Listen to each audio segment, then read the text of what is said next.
আবার আসামি ছিনতাই, আবার পুলিশের থেকে জনগণ আসামিকে ছিনিয়ে নিল। এবং শুধু তাই না, পুলিশের আইসির কলার ধরে টানাটানি। হ্যাঁ, ঠিকই শুনছেন, আইসির কলার ধরে টানাটানি।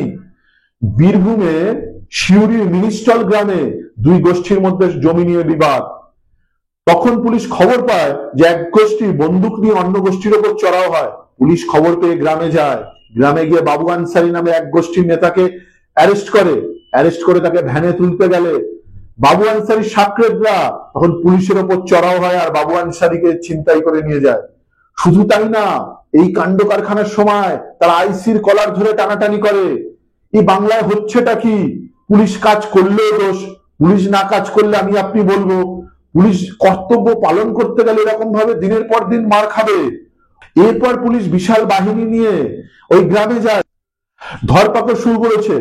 তবে ভালো ব্যাপার সেটা হচ্ছে এক্ষেত্রে জেলা তৃণমূলের যারা উচ্চ নেতৃত্ব, অনুব্রত বাবু বলেছেন পুলিশ ছাড়বে না, পুলিশ পুলিশের কাজ করবে, সে যেই হবে, যে দলেরই হবে। আমরা আশা করব পুলিশ যখন তাদের ডিউটি পালন করবে, জনগণ তাদের উপর এইভাবে অ্যাটাক করবে না এবং পুলিশকে তাদের কর্তব্য পালনে সহায়তা করবে। এই ধরনের খবর যদি আপনারা জানতে চান তবে অবশ্যই আমাদের চ্যানেলটি সাবস্ক্রাইব করুন। আমরা এই ধরনের বিভিন্ন খবর নিয়ে প্রতিদিন উপস্থিত হচ্ছি।